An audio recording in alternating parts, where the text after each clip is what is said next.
whole point of trauma and similar is that consequences don't work when you're in a state of fight or flight. And to throw on consequences, whether they're good consequences or bad consequences, they just won't work. And for example, one of the things that our schools try to push is it's called applied behavior therapy, ABA. ABA doesn't work for trauma, but they don't know that, so they just keep doing more of it, and it's constantly going down the process. So once we understood that everything we were doing it had to be a paradigmatic shift in terms of the way we think. Everything had to be opposite. Everything had to be based on don't ignore the behavior and focus on the relationship. And that relationship was everything.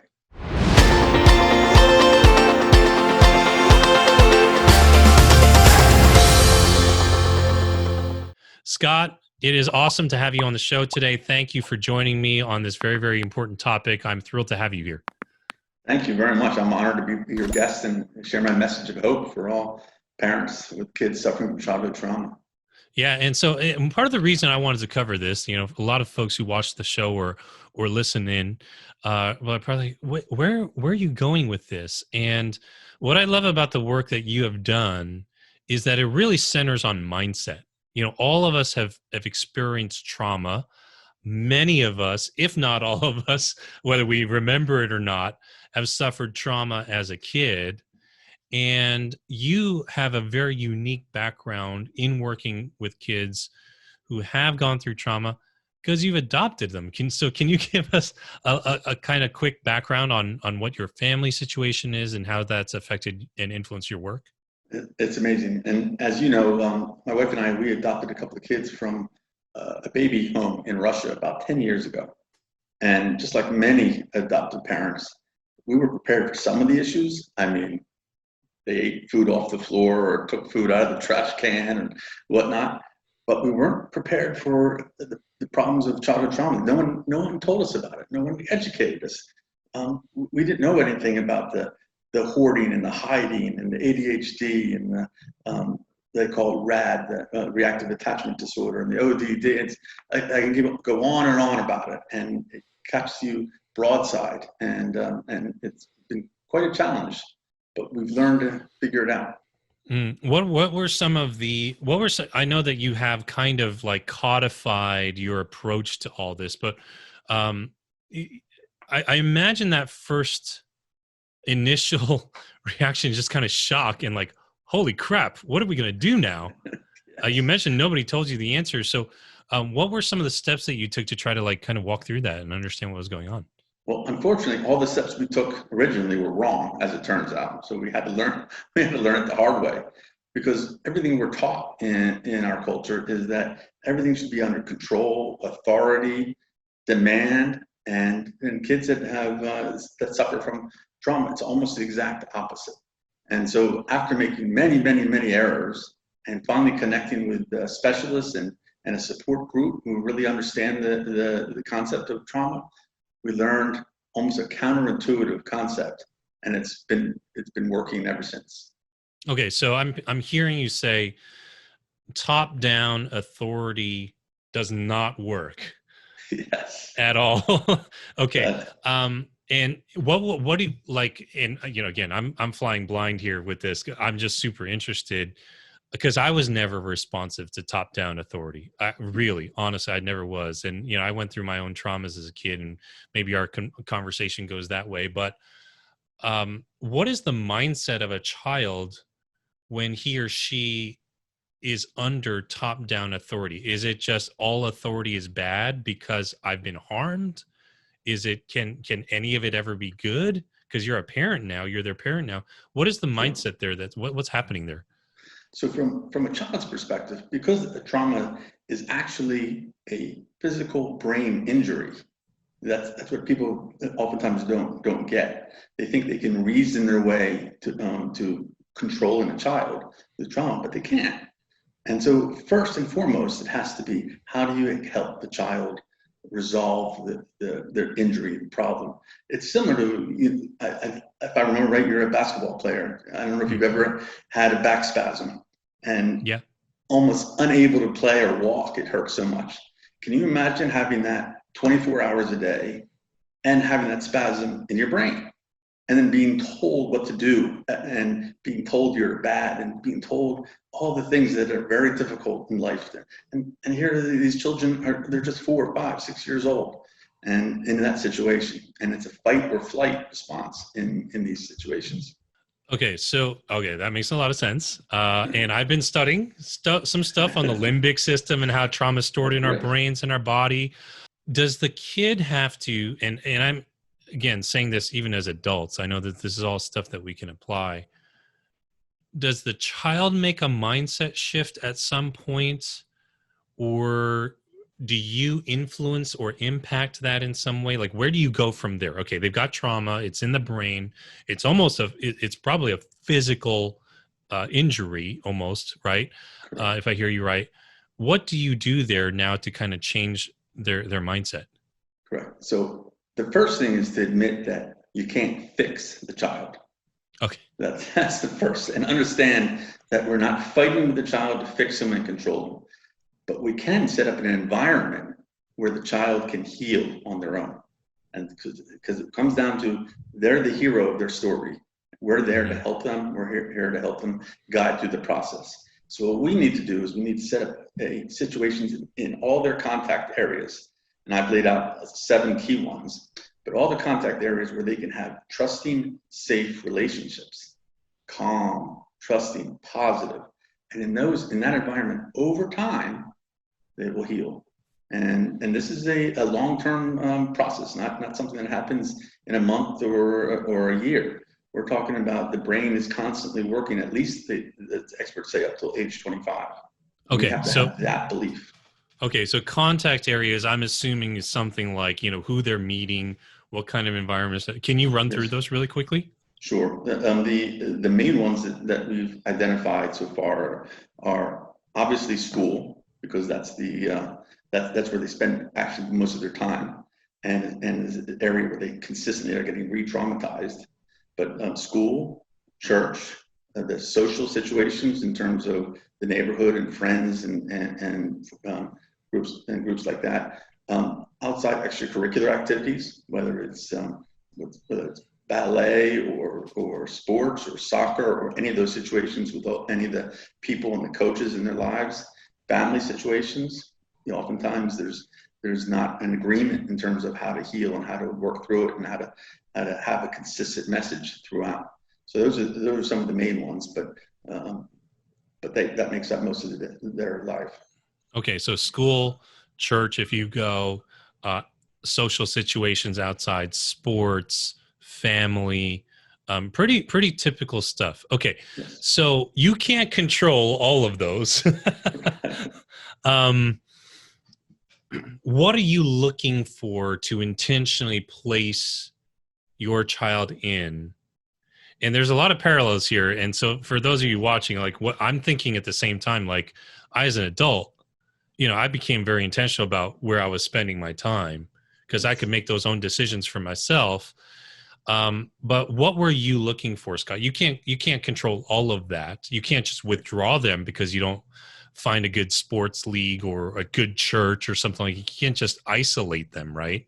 That's right. What were you looking for, more or less? And by the way, it's also important to note that I've gone through a lot of these crises. My kids, one of my children have been hospitalized. They've been into an RPF. They've been actually had the county take parental control over my kids at one point. So anybody out there who's listening, we've been through it all. And the answer to the question is, you can control basically one thing at a time, and then as you control one, you can build out from there.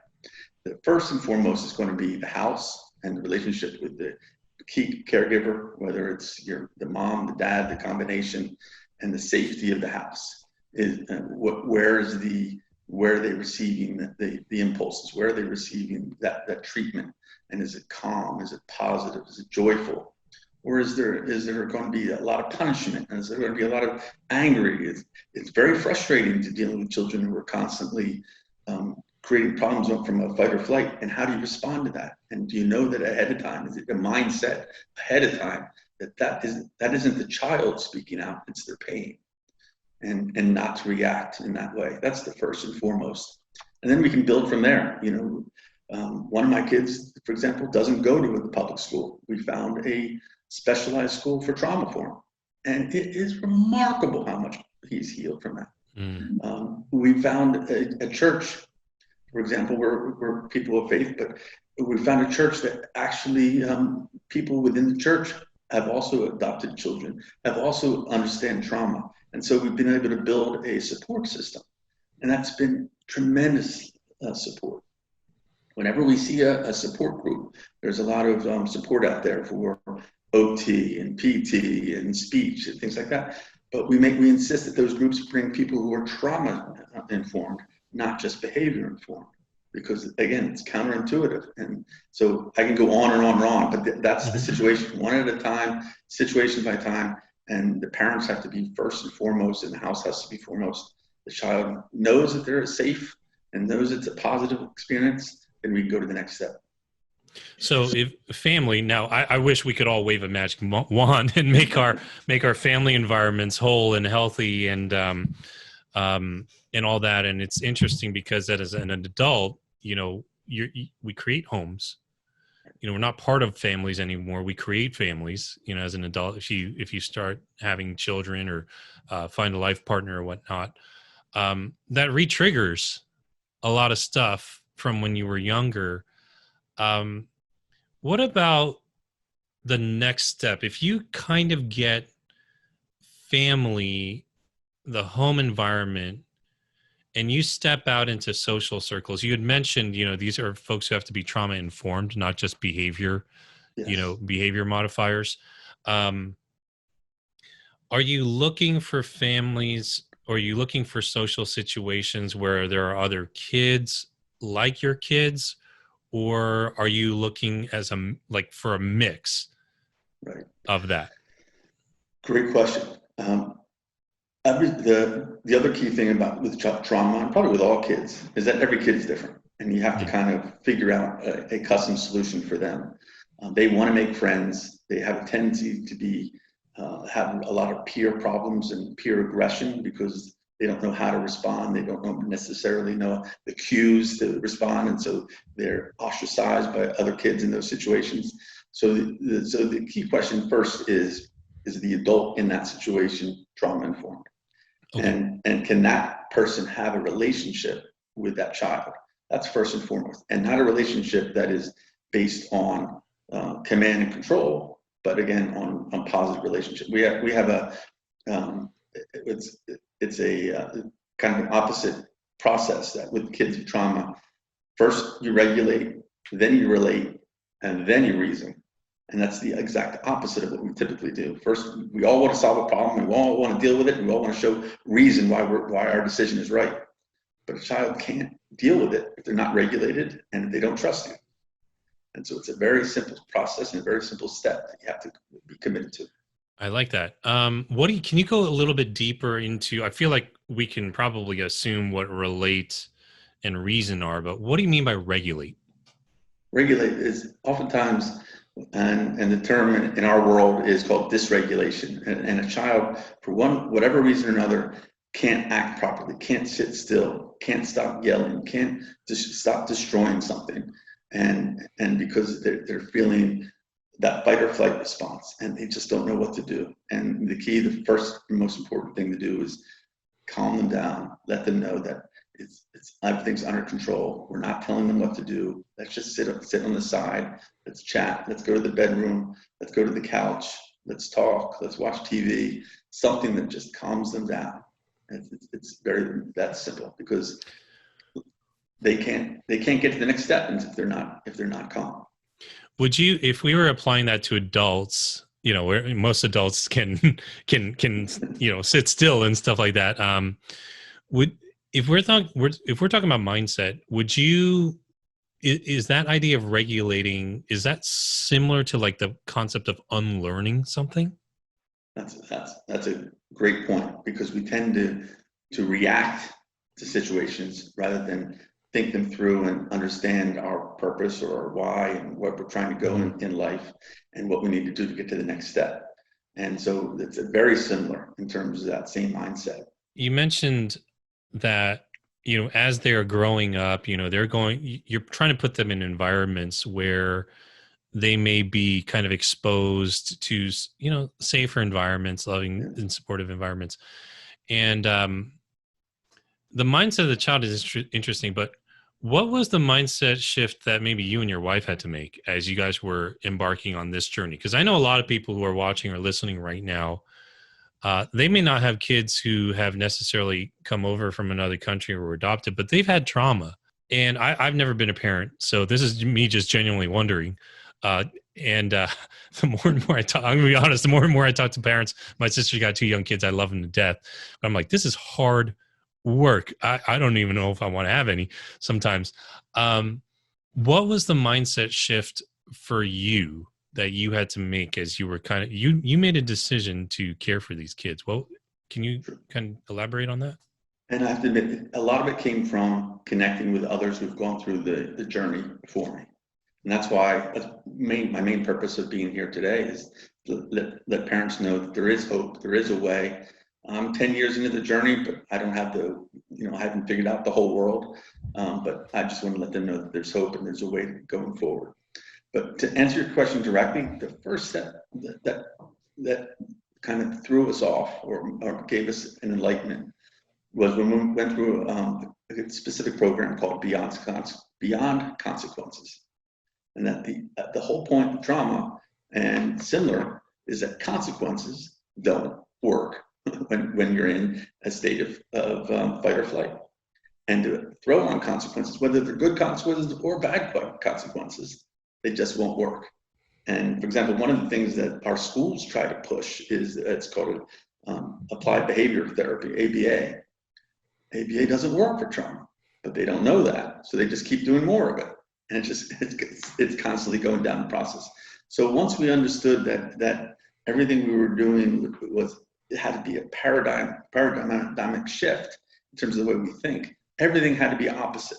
Everything had to be based on don't ignore the behavior and focus on the relationship. And that relationship was everything.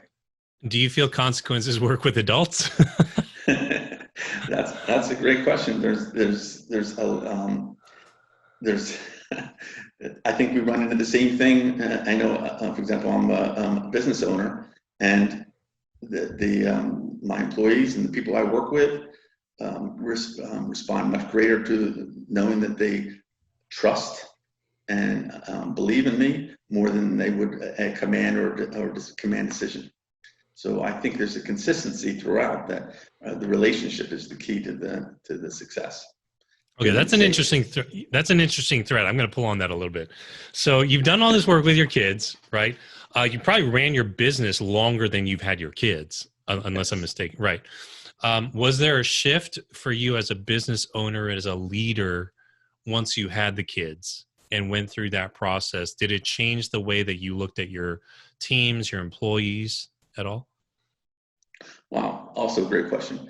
Yes, and it's actually a great story because I'm one of those typical I got to do everything. Everybody's got to be a follower. Everybody's got to do what I say, and this is the only way we're going to succeed.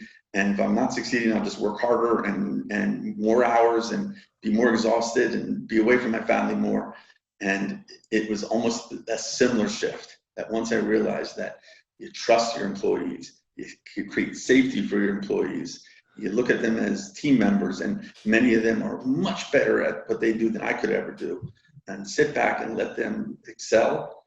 All of a sudden, I spent less time worrying about other people, less time overseeing other people, and more time thinking about how we can grow together as a team. And what we're doing in our business is exactly what we're doing with our family. So I'm glad you asked that. Yeah, that's interesting. Okay, so here's this, and I know we're getting close to time and everything, but I'm gonna pull on this thread, okay? And this is the first time I've publicly talked about this. A couple of friends know this, but over the last year, I had been experimenting with plant medicine, and I don't know how familiar you are with plant medicine, but psychedelics, essentially, and it's been absolutely incredible, like in every good way. And all you are listening, I don't want you to like Mike's going to become a drug addict or anything. There's nothing addictive to me about it. I've done it like once a year for the last 2 years, and in a supervised setting with people I trust and are pretty well versed. And so this is what I did. I took the medicine, went out for about 3 or 4 hours in a kind of a semi-dream state, but I was conscious. I knew where I was. I knew who I was. And I put a tape recorder, on my chest to verbalize what I was talking about or what I was saying. And the premise is that your ego is dissolved during this time, and you are really speaking as who you are. Right. And, Wow. people have these experiences. They're like, I saw God, I saw Satan, I saw myself, et cetera, et cetera. So this is really trippy experience. But the last time that I did this, which was quite recently, my body was talking to me in a way that I had never, connected with it before. So, I'm Korean, and I started thinking about Korea. Korea just kept coming in. And I'm like, what is this about? And I'm just asking. I'm just, verbalizing it. What about Korea? Do I not like that I'm Korean? Do I love that I'm Korean? What about Korea? I never lived there. And long story short, a cousin of mine, his name kept coming up while I was in this, dream state. And I felt this like pain in my right shoulder. And I was like, why does my shoulder hurt? Tell me why my shoulder hurts. And his name came up. And I was like, what is it about that? And look, I'm not going to publicly accuse somebody. I think something happened to me. Right. And the more I said his name, the more my shoulder hurt and my jaw clenched. And I had to say through clenched teeth, there has always been something about that name. There's been something always off about that name. Now, I could not recognize this person on the street if he walked down the street. I haven't seen him since I was probably 6 years old, is when I was there. I was in Korea with my mom. And the only memory I have of him was that I was sleeping and he wanted me to sleep in his bed. Now, I don't know that anything happened per se, physically, but clearly I was uncomfortable, right? Because that's the only thing I remember about him. And from what I understand, he's in his 50s now, kind of arrested development, if you will, like still lives with his parents, never got a job, that kind of deal. So maybe he went through his own trauma. So, and I can honestly say at this point, maybe there's a lot more to unpack in that, Scott. But at this point, I'm like, I'm not angry at him or whatever. But when my body told me that, it made so much sense.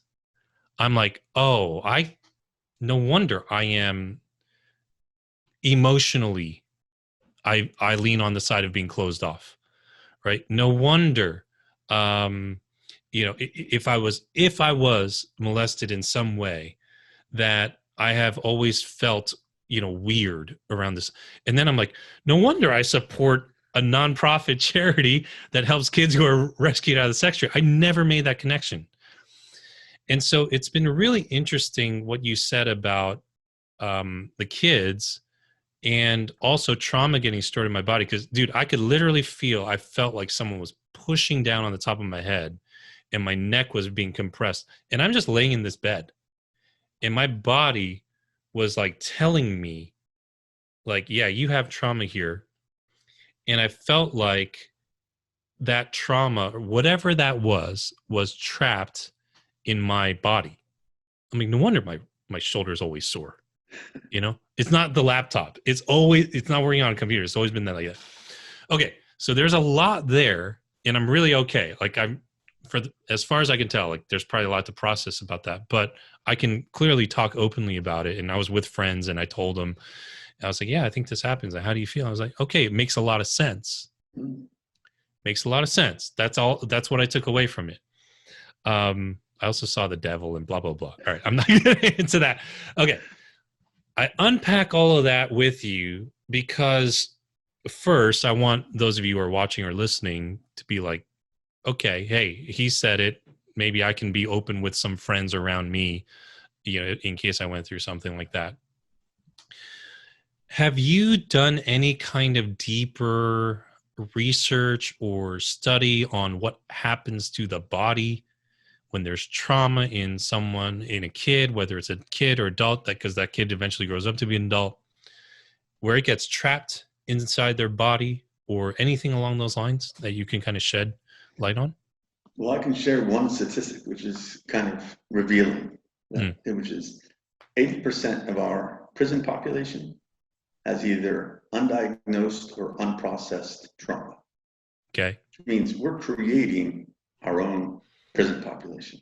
Mm, And we're creating it through experiences like you're talking about, or experiences in the inner city where they don't get consistent meals and they don't get consistent home life.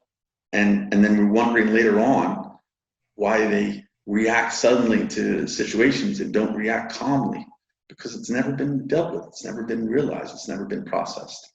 And it's to epidemic possibilities at this point. And I just think I think your example is not atypical. no, do you see? Okay, so I know that you said you guys are people of faith.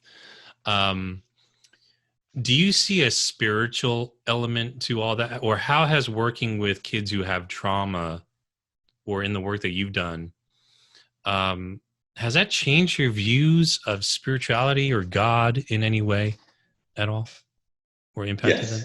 Yes, for us, it's made a huge impact, and the way it has is we now look at our faith in terms of the main two commandments, in terms of relationship with God and relationship with our neighbors. Our neighbors include our kids, obviously, our children, and that where it's not a top-down, authority-driven, I could come back to that, but it's driven from that message, which is if you want a child to grow up to have a happy, healthy relationship with their God, whether it's Christian or whatever, whoever's in your audience, it has to be a willing, open, that you can't make them do it. You can't force them into it. You want them to understand the value of that relationship. But the only way they're going to understand that relationship is if you are committed to having freedom where they can make that decision of pursuing a relationship in faith. I think the openness is really interesting. Okay, so I'm going to keep you for another second here, because this is a fun conversation. So I don't know if you've ever delved into psychedelics or whatever. That's not the point. Okay, so this actually has expanded me spiritually in like every good way. I'm like, I grew up predominantly Christian, and I haven't gone to church in a while now. And there's a lot of thoughts on that, right? On that side of the boat, where because I'd worked in one, it really, really actually had an adverse effect on my faith. There was just too much. I just saw how too much of the sausage is made. Not God, not spirit, People. but the execution or the corporate expression of that. I was just like, I think we're hurting more people here than we're really helping. So anyways, that's besides the point. But so I go into this trip, this journey, if you will. And while I'm experiencing this pain, I see like this dragon in front of me, right? Made of glass, just staring at me. And I'm not scared. I'm like, oh, the enemy of my soul. That's who you are here. This is one iteration of you. And I don't know who said it. I know it's probably some, classical philosopher or something, but it said, the phrase goes, the enemy of my, I've seen the enemy of my soul, and he is me. Yes. And, you go into, are we evil by nature, blah, blah, blah. Besides the point. The fruit of it was, I realized that I fight this trauma, whatever it was, which I don't really need to understand in depth. I just know that I had it. I fight it by staying open. And I love that you mentioned that openness. There was just, I felt over and over again, you fight it by staying open, like emotionally. I was like, no wonder I made a decision that I said this actually in the recording. I didn't remember it, but I listened to the recording. You made a decision in Korea that no one would ever get in again and hurt you. And, I was married for 12 years. It would have helped the marriage if I was a little bit more open. Right. And on her end too. Right. In any romantic relationships since then, I am like locked up worse than Fort Knox, to my friends, I'm very open. Right. All of this. And so I just love that you're saying that. And I hope that this conversation for anyone who's listening or watching, it's not usually what I cover, but you take care of yourself and the other things kind of fall into place, right? Yeah. And God has given us that freedom to make choices. And the more we're open, the more we're willing to see various opportunities that drive our lives. So yeah. And those relationships. Yeah. Scott, you've got a resource here that everyone, I'd love for you to download. It's about mistakes that parents make when dealing with their public schools for their kids who have childhood trauma. Sure. Scott, do you want to elaborate on that just for a second? Well, again, because our kids spend so much time in school, and we have a tendency to think, all right, the school will fix my child. And that's the first step. That's the first step that's going to be making a mistake, because the schools aren't there to fix anybody's child. They're there to exist and get the group to the next grade, to the next grade, to the next grade. And they're going to do whatever is within their budgetary and their knowledge background. Now, having said it is fair to say that many teachers are pursuing and trying to learn trauma, but it could be class to class, it could be school to school or teacher to teacher. And what we found consistently over and over again is that schools are the number one place where kids get re-traumatized, because they're in classes with 20, 30 other kids who don't understand them. And the teachers are there to discipline and keep people quiet, and keep people good, and give consequences. And everything that they do is backwards. And then the schools are there then to offer therapy, but it's all the wrong therapies. None of them that deal with trauma. So those situations are ones that we want to help, and we want to give ideas and suggestions of how to move forward, how to insist upon support for a child from a trauma point of view. And the first step is the mindset. The first step is the parents understanding what trauma is and how they can work on it in their house, and then each location, each place that the child then spends some time. Well, Scott, this has been a fascinating conversation. Thanks for just making some time today. Really, really eye-opening. It's just really, really great stuff. And I'm just so glad that you've had the courage to just kind of step out and share some of what you and your family have learned through all this. And those of you listening, I hope that you'll really take advantage of Scott's wisdom and experiences and expertise. So thank you for joining us today. It's been a pleasure to have you. Thanks so much. And I'm very honored to be your guest. I really appreciate it. You mean a lot to all of us, and we listen to you consistently. Yeah, my pleasure.